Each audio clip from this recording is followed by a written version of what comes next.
Na primeira parte do episódio 4 do nosso podcast, o Onde há fumaça, há florestas em chamas, os incêndios nos biomas brasileiros, falamos com Valéria Pereira e Leandro dos Santos. Ambos fizeram uma denúncia do avanço da destruição dos biomas. A voz dos dois tem se encontrado e somado a outras muitas através da Campanha Nacional em Defesa do Cerrado. Lançada em 2016, a Campanha Nacional em Defesa do Cerrado tem dado destaque aos desafios encarados pelos povos e comunidades tradicionais do Cerrado, na defesa dos seus territórios, na busca e garantia de seus direitos. A campanha tem atuado em mais de 9 estados brasileiros e é fruto da articulação de movimentos, organizações e pastorais sociais que atuam no Cerrado juntamente com os povos que nele vivem. Vem promovendo eventos, formação, mobilizações, manifestações e materiais. A campanha soma-se a outros movimentos, organizações e pastorais sociais que atuam em outros biomas brasileiros, compondo a articulação Agro é Fogo. Recentemente, a articulação elaborou o dossiê Agro é Fogo, grilagem, desmatamento e incêndios na Amazônia, Cerrado e Pantanal. Agro é Fogo é também uma plataforma que agrega análises e denúncias sobre as múltiplas dimensões da devastação ambiental e dos conflitos por terras que se dão no rastro do uso criminoso do fogo pela cadeia do agronegócio.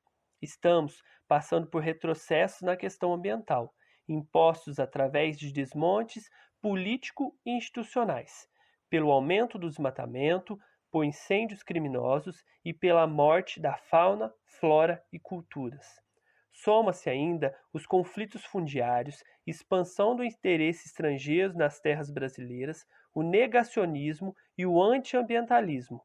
A campanha surge nesse meio tentando lançar luz e direcionar a luta a um horizonte melhor, bradando sempre, sem cerrado, sem água, sem vida.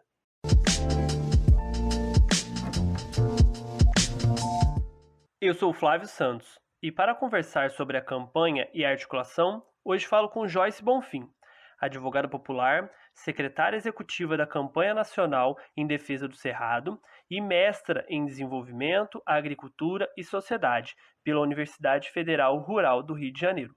Converso também com Paulo Tadeu, jesuíta com atuação há mais de 20 anos na Amazônia Legal, coordenador do SARES, o Serviço Amazônico de Ação, Reflexão e Educação Socioambiental, colaborador do Comitê da REPAM, Regional Norte 1, Amazonas e Roraima, e colaborador da articulação Agro é Fogo. E por fim, converso com Lorena Isa Pereira, geógrafa e professora de Geografia pela Universidade Estadual Paulista, pós-doutoranda do Programa de Pós-Graduação em Geografia da Universidade Federal da Paraíba e presidenta da Diretoria Executiva Nacional da Associação dos Geógrafos Brasileiros, a nossa AGB. Joyce, sabemos de todos os crimes que estão acontecendo contra os biomas e toda a população brasileira. Quais são os impactos esperados através da campanha e como nós, sociedade civil, conseguimos ajudar? Então, Flávio, a campanha nacional em defesa do Cerrado, na verdade, é uma campanha permanente, né? Tá aí desde 2016. Ela é de ação contínua, reúne diversas organizações, movimentos sociais, comunidades e redes, que juntas e de forma articulada têm buscado visibilizar o bioma cerrado, seus povos, sua singularidade, sua sociobiodiversidade, e denunciar diversas injustiças socioambientais promovidas pela construção histórica da falsa ideia de que o Cerrado é um espaço propício para a expansão da fronteira agrícola, né? Expansão da pecuária intensiva, da mineração, implementação de grandes empreendimentos de desenvolvimento entre aspas, né? E de todo um modelo de exploração da natureza e dos povos serradeiros fundamentados na violência e na apropriação, né? Usurpação de territórios. Então, para se ter uma ideia, a área plantada de soja, milho, algodão e cana no Cerrado e em suas zonas de transição representam quase 50 milhões de hectares, né? Isso significa 3/4 da área plantada, né, com essas commodities no Brasil. Quase 80% dos pivôs centrais no Brasil estão localizados no Cerrado.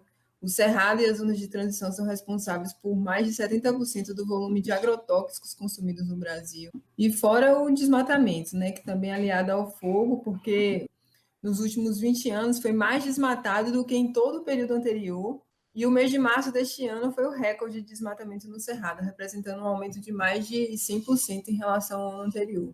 E tudo isso acaba gerando os conflitos, né? Segundo os dados da CPT, o Cerrado, junto com a Amazônia, lidera o número de conflitos e assassinatos no campo ao longo dos anos. E aí, diante disso, né, diante dessa realidade, uma das principais questões que a campanha vem anunciando nos últimos períodos, né, além de dizer que o agronegócio, aliado aos grandes empreendimentos e à exploração mineral, é responsável pela devastação e contaminação do cerrado, é responsável pela fome, né? A gente está sendo obrigado a voltar a falar sobre a fome, né? Com o Brasil entrando novamente no mapa da fome. Enfim, o que a gente tem anunciado é que os diversos povos do Cerrado são quem há inúmeras gerações fazem do Cerrado uma das regiões com maior biodiversidade do mundo, que são os verdadeiros, né, com suas práticas e saberes, guardiões do Cerrado. Então, a gente não tem dúvida que as áreas e territórios que ainda estão sob controle dos povos e comunidades tradicionais, dos povos indígenas, das comunidades rurais, são aquelas em que há cerrado em pé, são as áreas preservadas, né? A lógica que orienta a forma tradicional de relação desses povos com o cerrado é a da preservação. Então, seja porque a preservação é que possibilita o extrativismo dos frutos do cerrado, seja porque o cerrado em pé permite a construção e reprodução dos modos de vida desses povos, seja porque o cerrado é produtor de água, e essa é uma compreensão milenar mesmo dos povos que vivem no bioma.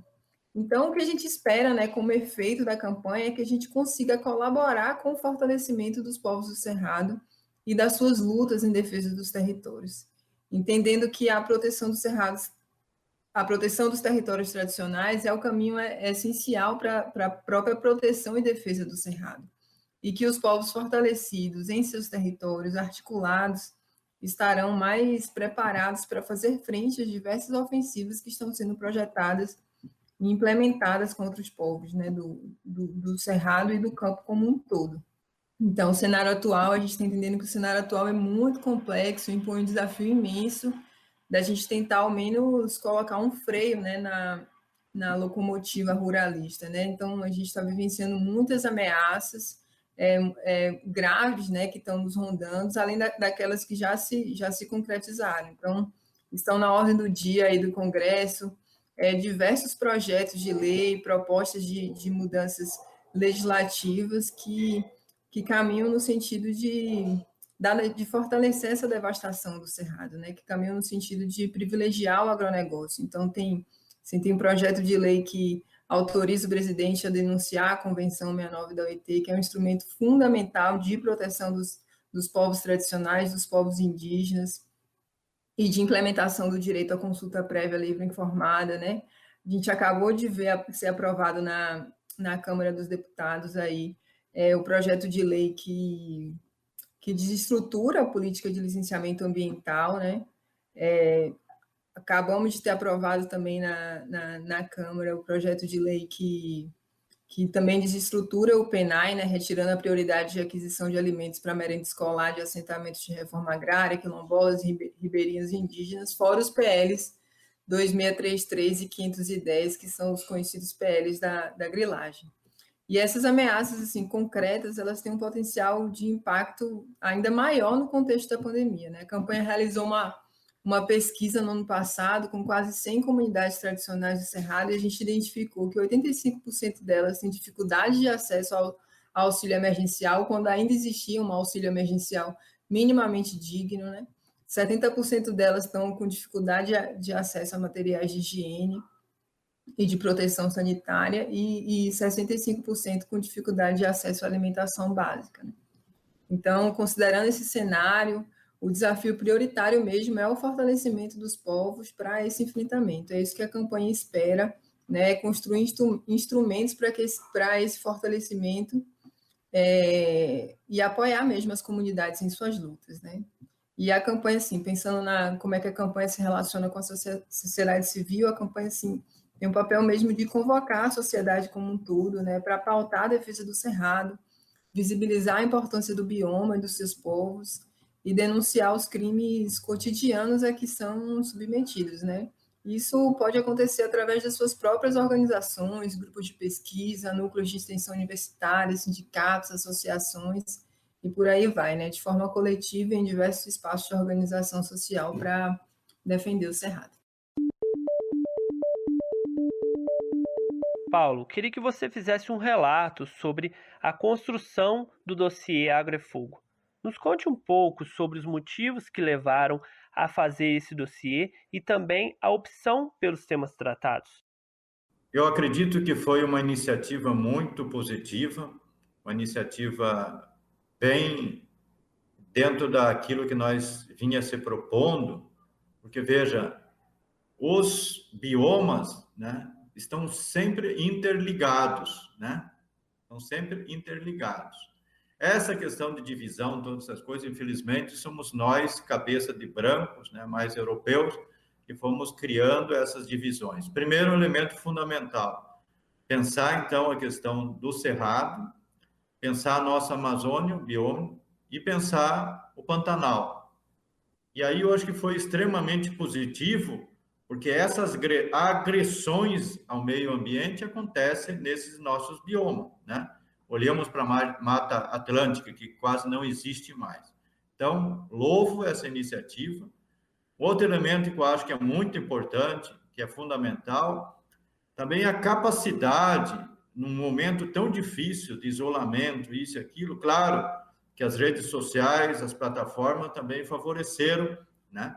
Reunir um grupo tão expressivo de entidades, instituições, ONGs, pastorais sociais, CPT, CIMI e aí por diante, né? À medida que fomos planejando, organizando, todo um tempo voltado e uma construção também coletiva, que eu acho que é muito importante. Não vieram logo colocados as temáticas, não. Tudo foi sendo planejado, organizado por esse grupo de pessoas. Então, diria, como que resumindo assim, esse dossiê foi plasmado por diversas mãos, né? Diversas mãos e pessoas, homens e mulheres de boa vontade, compromissados com a vida, com a casa comum, onde que gastaram do seu tempo para pensar, refletir, analisar e denunciar todas essas agressões que vêm acontecendo com nossos biomas. Então, achei de suma importância e quero destacar esse valor fundamental, tá? Então, para ir concluindo, acho de suma importância agora, já que tivemos todo esse trabalho, todo esse momento de planejamento e a execução, agora continuar unidos, né? Continuar unidos dentro dessa causa para que esse dossiê seja conhecido e seja divulgado e, por que não, principalmente no exterior, que é tão importante também que a notícia saia das nossas regiões, do nosso Brasil para o exterior.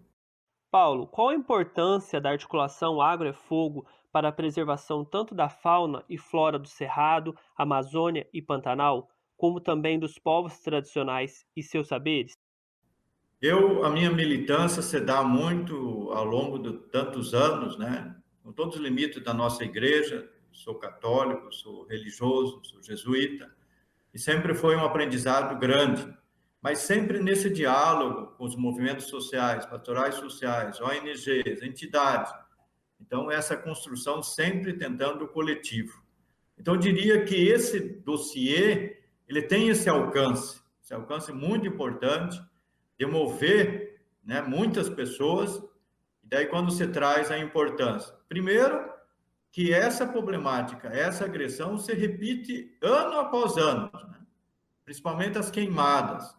E a gente não pode se calar quando esse que se diz presidente diz que não, isso é questão lá dos povos originários, essas coisas, né? Isso nós temos que desmentir, nós temos que dizer que o agronegócio, essas grandes conglomerações, essas grandes multinacionais, é que estão muito por trás dessa questão. Por isso que foi a questão de uma transversalidade dos temas, não é? Desmatamento, queimadas e grilagem. Não dá para separar uma coisa do outro. E aí também vem o trabalho escravo, que infelizmente houve um retrocesso tão grande. Então, acredito que tem um alcance muito grande o dossiê nessa direção. E quando você fala, né, aprendizado, para mim um grande aprendizado cada vez mais é com os povos tradicionais. E esses povos tradicionais, né, habitam há quantos e quantos anos, né? Há um estudo até 11 mil anos, outros chegam até 17 mil anos. Se eles conviveram tantos e tantos anos, né, retirando, claro, o alimento, a pesca, o peixe, todas essas questões, houve uma convivência harmônica com este meio ambiente, houve uma convivência harmônica de que tudo está interligado, desses povos, então eles têm muito que nos ensinar. Mas, infelizmente, cada vez mais os seus territórios estão sendo invadidos, né? O garimpo, os madeireiros, toda essa questão da grilagem não tem feito quarentena. Então, acho que também aproveito para dizer e denunciar tudo isso que a gente vê. Então, um profundo respeito, né, para com as comunidades indígenas, quilombolas, nossos povos originários, ribeirinho, que muito tem ensinado ao longo desses tantos e tantos séculos de conviver harmonicamente. E eu acho que aí também o dossiê contempla isto, né? Trazendo os debates que a gente teve, quero também dar um destaque muito especial assim também, na medida que nós fizemos um seminário internacional, né, com mais de 100 pessoas, foram contemplados também o grito, muitos dos povos originários estavam ali representados, que foi um aprendizado muito grande. Então, quero dizer que também dá um destaque também, talvez o povo não conhece muito nas outras regiões, eu estive também debatendo muito em torno do Sínodo da Amazônia, né? Que é muito importante para nós, quando a gente olha para o dossiê, olha para todo esse esforço, é como que eu vejo e percebo que é um desdobramento do Sínodo da Amazônia. Os encaminhamentos que foram dados na Assembleia Sinodal está também como contemplada dentro do dossiê. E isso ganha força, isso ganha uma esperança grande para que realmente seja respeitado a nossa casa comum, os nossos ambientes, nossos biomas e os nossos povos originários. Lorena, quando a Globo exalta que o agro é tech e pop, não nos diz quem ele enriquece, quem ele mata, o que ele destrói. O agronegócio, a mineração, a grilagem e a exploração estão a favor do capital. Disso sabemos. Mas quem são os beneficiários desse processo? Como o interesse internacional avança sobre os biomas e os povos que o habitam? Bom, o agronegócio, a mineração e as outras atividades que são pautadas na exploração desenfreada dos recursos são atividades extrativas, né? E aqui eu não me refiro a atividades extrativas como aquelas pautadas no convívio equilibrado entre o homem e o seu meio, como muito é posto, né, pela literatura, sobretudo no Brasil.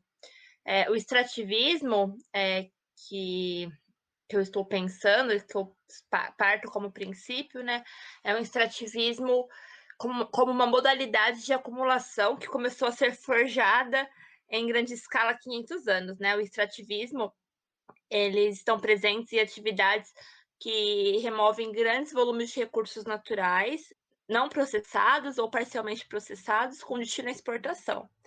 Então, assim, né, as demandas e os interesses internacionais sempre estiveram ao centro das atividades consideradas extrativas, né? Se a gente for pensar a questão da colonização no Brasil, ela obedeceu esse contexto. Os beneficiários desse processo de extrativismo são diversos e estão em múltiplas escalas. Todavia, o objetivo é o mesmo, né? Garantir a acumulação de capital a todo custo. Esse é o sentido do extrativismo. como eu já disse, as demandas internacionais sempre estiveram no centro. Logo, quem dita as atividades extrativistas, quem dita a exploração de recursos, são os agentes hegemônicos do capital internacional, que em cada momento tem o seu ponto forte, né? Por exemplo, na época da colonização, era o velho mundo, né? A Europa. Hoje, temos capitais oriundos dos Estados Unidos, Europa, próprio continente asiático, como a China. Então, isso muda ao longo do tempo. Mas sempre é para garantir o interesse desses agentes hegemônicos. O que acontece é que, a partir de 2008, de 2009, tem uma intensificação, uma renovação dos interesses em terras, sobretudo no sul global.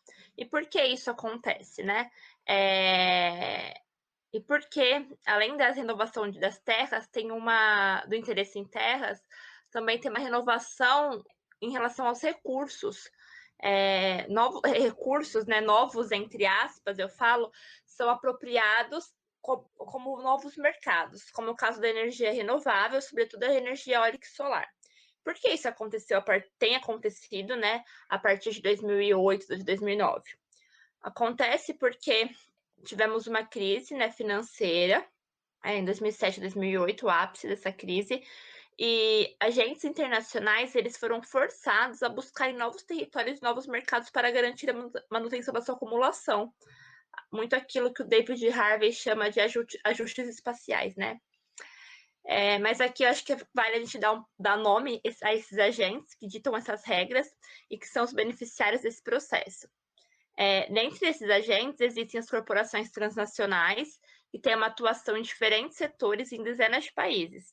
Essas corporações, elas controlam cadeias produtivas a montante e a jusante, o que significa que controlam desde os insumos, né, os maquinários, os agrotóxicos, as sementes geneticamente modificadas, que são utilizadas na produção.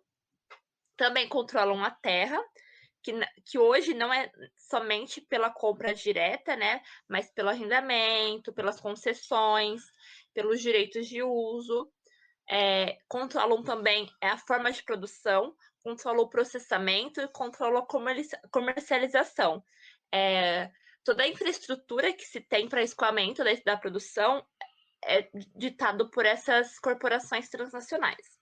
Além disso, também na escala internacional, temos uma importante e uma forte atuação, né, das instituições multilaterais financeiras, como, por exemplo, a própria Organização das Nações Unidas para a Alimentação e Agricultura, né, a FAO, o Banco Mundial, o Fundo Monetário Internacional e outros tantos órgãos que ditam as regras da boa governança, né?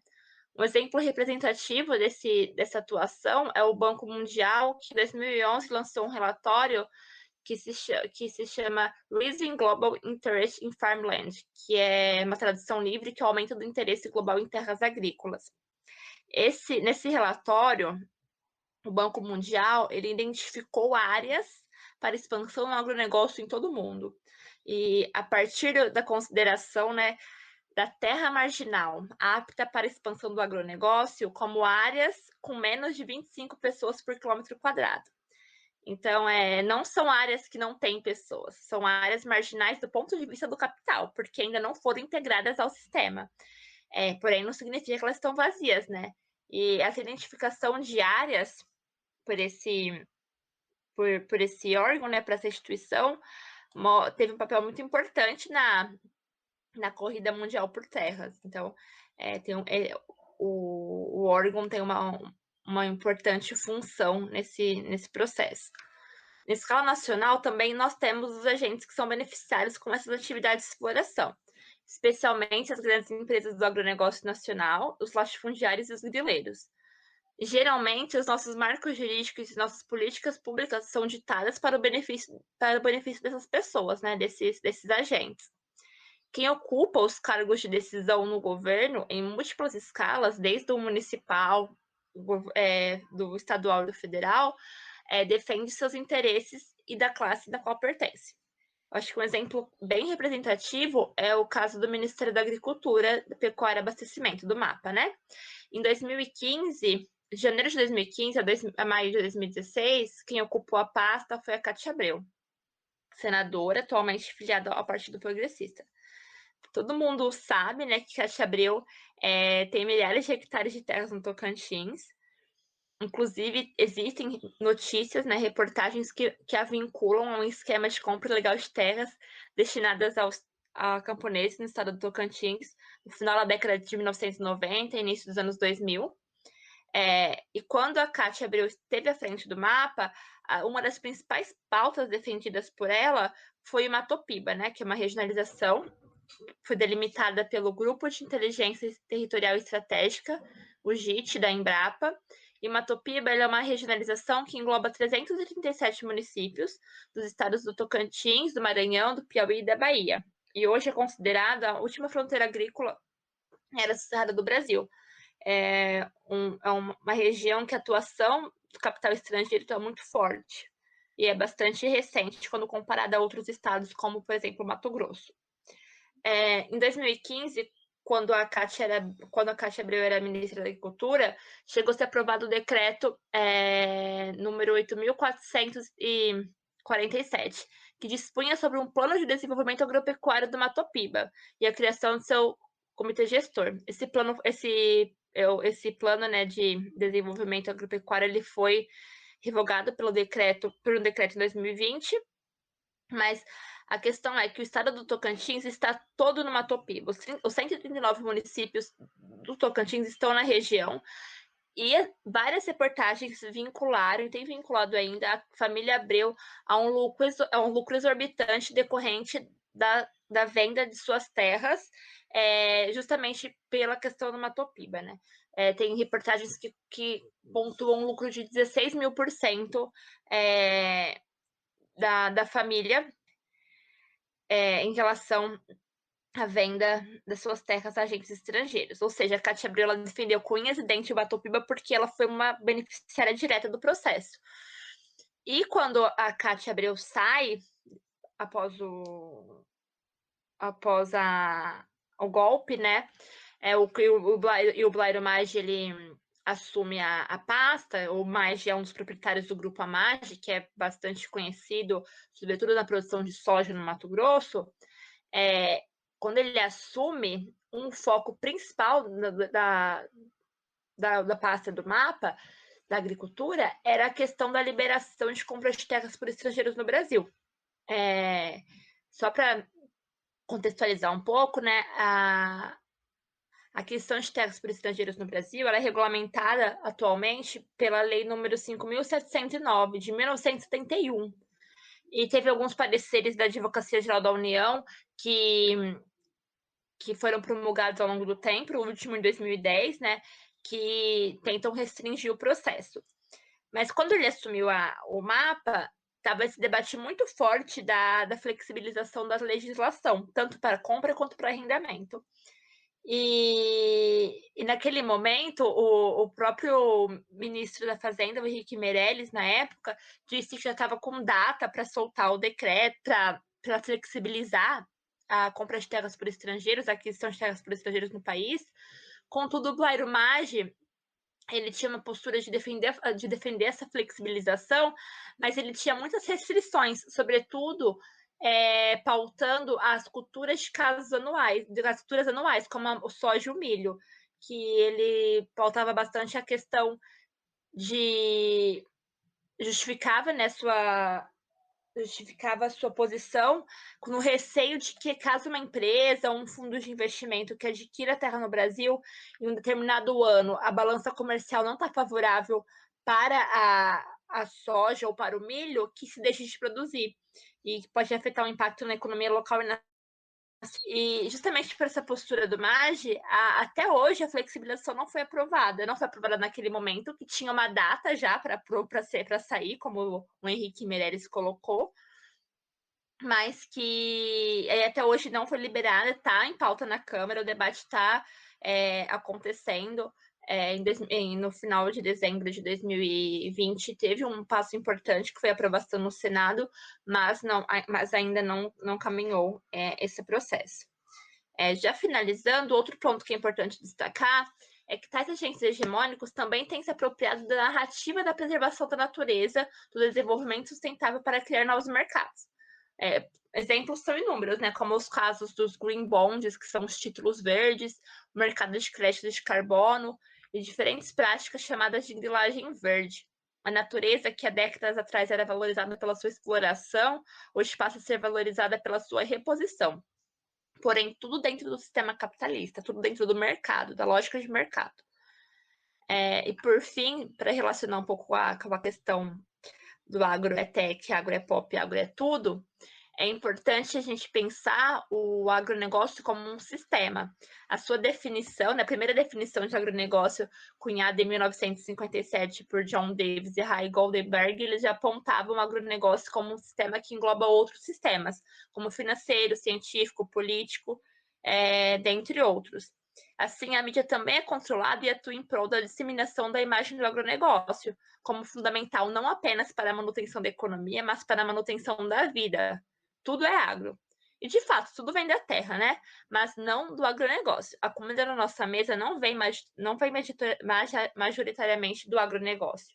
Afinal, eu não conheço ninguém que só come soja, milho ou cana e eucalipto nas refeições.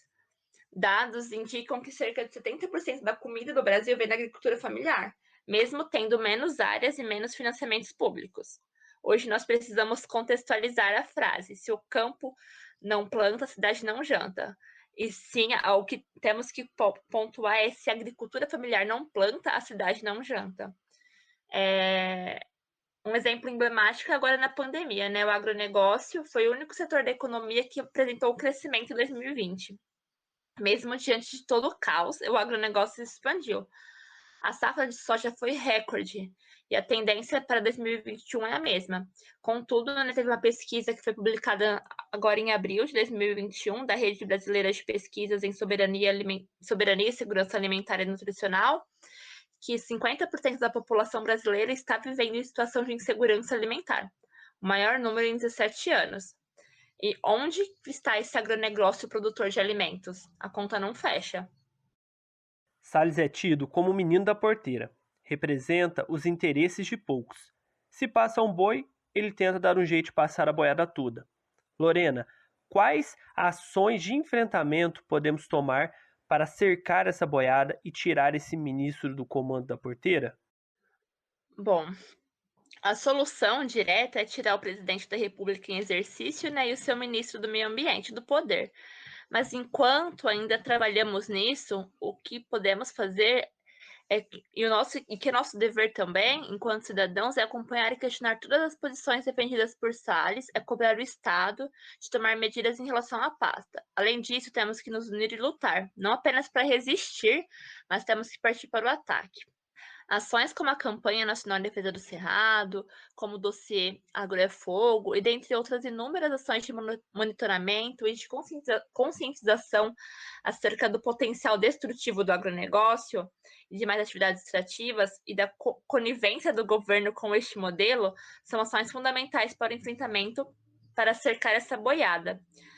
Tais ações também permite colocar em pauta questões como a diversidade dos povos do campo, das águas e das florestas, a diversidade dos saberes, dos modos de vida, que há dezenas e até centenas de anos vivem por meio da relação com a natureza, mas sem deteriorá-la como o agronegócio tem feito, né? É preciso mostrar que onde o Banco Mundial classifica como terra marginal, tem gente que há décadas semeiam, cultivam e vivem da terra. Não é um espaço marginal, é um território de dezenas e centenas de povos. Ademais, né, todo mundo está extremamente preocupado com as ditas mudanças climáticas que estão cada vez mais rápidas, mais aceleradas. As preocupações também são múltiplas. Inclusive, existem agentes que se apropriam justamente desse discurso de preservação ambiental para acumular mais ainda. Nesse cenário, o Brasil tem uma posição central no debate internacional, né, sobre essas mudanças e preservação do meio ambiente. Primeiro, porque nós somos um país de dimensões continentais, com uma diversidade incrível de biomas, de fauna, de flora e de saberes. Em segundo, nós temos a Amazônia, que é de interesse global há muito tempo, e que pauta muitas das políticas em relação ao Brasil. Em terceiro, porque parece que o presidente da República em exercício e seu ministro pouco estão preocupados com toda a temática ambiental. Isso preocupa todo o globo, não só a população brasileira. Isso insere o Brasil num cenário internacional onde todos estão de olho no atual governo e como mesmo tem lidado com essas políticas ambientais. Essa articulação de escalas pode ser utilizada por nós como uma estratégia de enfrentamento. Essa estratégia tem seu limite, até porque sabemos dos interesses internacionais do Brasil, mas o contexto atual é útil para a gente cercar a boiada para que o menino da porteira não deixe passar. Por fim, é importante a gente destacar que o Ricardo Salles, né, o atual ministro do Meio Ambiente, não ocupa o cargo por acaso. Ele está, até hoje, na pasta, mesmo depois de tantos escândalos, porque ele representa o interesse de uma classe. Só a declaração da reunião ministerial que ocorreu em abril de 2020, de aproveitar a pandemia para passar a boiada, só por essa declaração ele deveria ter sido retirado do cargo. Mas ele está lá porque a classe pecuarista, latifundista, madeireira, grileira precisa dele lá. Precisa de alguém que aprove as políticas, que flexibilize a legislação para a boiada passar. Eu espero mesmo que agora com essa operação que está investigando a exportação ilegal de madeira, que tenha um desfecho e que depois de tantos escândalos ele saia do Ministério do Meio Ambiente, porque ele fez tudo, menos o que o ministro do Meio Ambiente deveria ter feito. O dossiê pode ser acessado e lido através do site da articulação.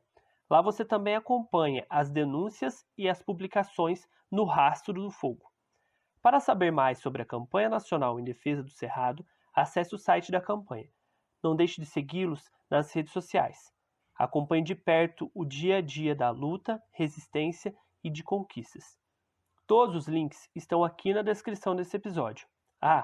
E não deixe de seguir o Entre Espaços no seu tocador de podcasts e a GB Juiz de Fora no Instagram.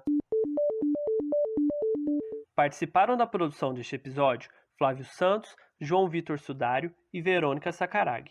A edição e distribuição ficou por conta de Jader Moreira e da Verônica.